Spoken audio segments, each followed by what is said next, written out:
look at a few news stories. Should be in one of my tabs here. Okay. So Elon Musk has announced that he's going to have a robo-taxi on August 8th.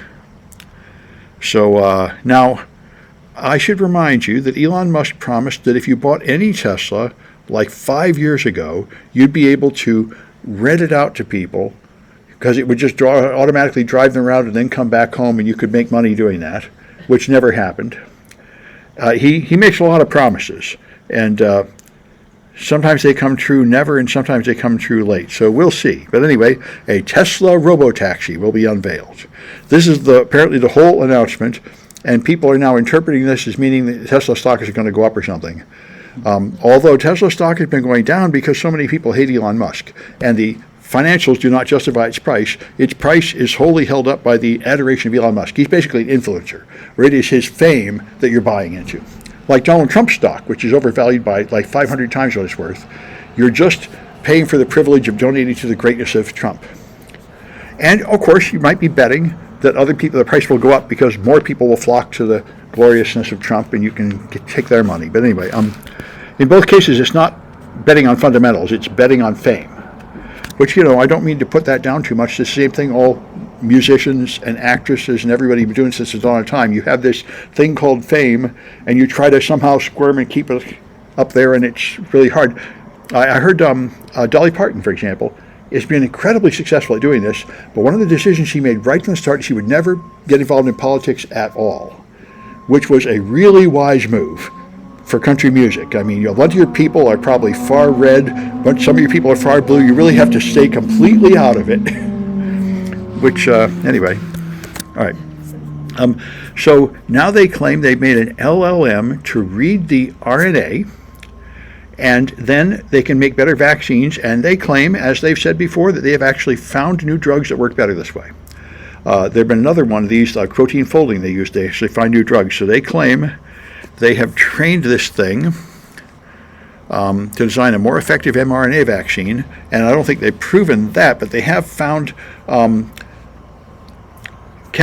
chemicals created this way that are like 30% more effective in synthesizing things, and that's a huge difference because, this is a problem with things that have many steps.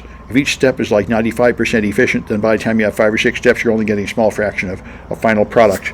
Improving efficiency is really important. So we'll see what comes of it, but it's an interesting use of LLMs.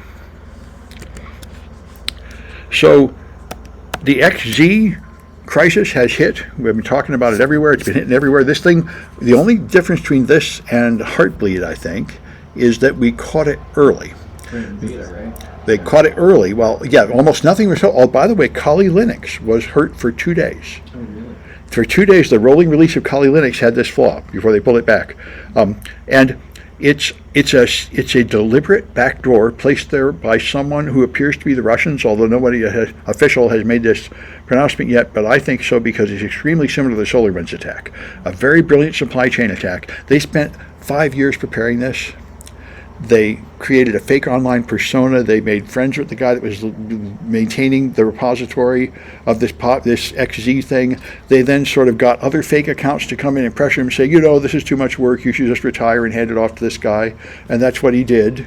And the new guy took over and made very subtle changes to hide a backdoor so you couldn't find it, and to modify a fuzzer so it wouldn't find it, and to make very subtle changes to hide this, which is what they did with SolarWinds. It's like, it's got to be a nation state. A whole team of experts worked for years to sneak this in. And we caught this one by complete random luck. A Microsoft engineer was concerned that the logs were taking too long to write. So he said, these logs are taking half a second longer than they should to write. And he tracked it down from that. So, as I've been saying, I think if we've caught this one in that stupid a way, that probably means there's another 10 that are already out there that we don't know about, because this is ridiculous. It's not like there was some orderly security review that caught it, that we're running on other code, not even remotely like that. So anyway, and they delayed the release of Ubuntu, which is the first time I ever heard of that happening because of this. Anyway, let me check and see if no comments. All right. Okay, and so Windows 10 is coming to its end of life, but you can continue to get updates for an extra year for just $61 a year, and then the price will double every year after that. But if you're the education version, you get your updates for $1 a year. So anyway, that's the joy if you really want to keep using Windows 10. I don't know why you would, because Windows 11 will run Windows 10 software just fine as far as I can tell. Might as well just go to Windows 11. But anyway, and then another Magento backdoor. I see one of these every few years. Magento is a online shopping cart, a web shopping cart put in web places, apparently very popular, and it keeps on having backdoors where you can insert code into it. Code injection vulnerabilities, where people can inject XML and then they can steal credit cards and such. I've seen a bunch of these, so somehow this extra code gets stuck in and you can tell malware. Right here it is, somehow putting all garbled stuff which it's going to clean up. What they did was add a bunch of extra characters in, which they'll strip out later. You can see catalog, query, string rev. They just added a bunch of punctuation marks. Anyway, that's the way malware tends to be.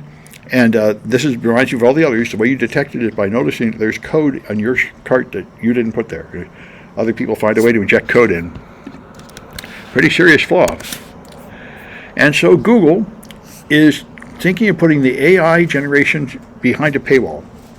And people are arguing, why would they do that? What's the point? One thing, I've heard many people say, though, is that the AI-generated things are very, very expensive. It really costs them something like 30 cents for the calculation for every one of those things. And they're losing a pile of money on it, which is apparently true of all the LLMs. They're all they require a lot of power and a lot of GPUs and TPUs and stuff. And this stuff is all really expensive, and they haven't found any way to monetize it yet. They need to figure out how to put ads in the LLM-generated result, which wouldn't seem that hard to me. I mean, my first thought is I would just generate it and then go find keywords and turn them into links pointing to ads. Anyway, but they forgot to ask me. But anyway, they haven't found a way to monetize the LLM stuff to pay for it. So they may put it behind a paywall. We'll see if that happens. Anyway, let me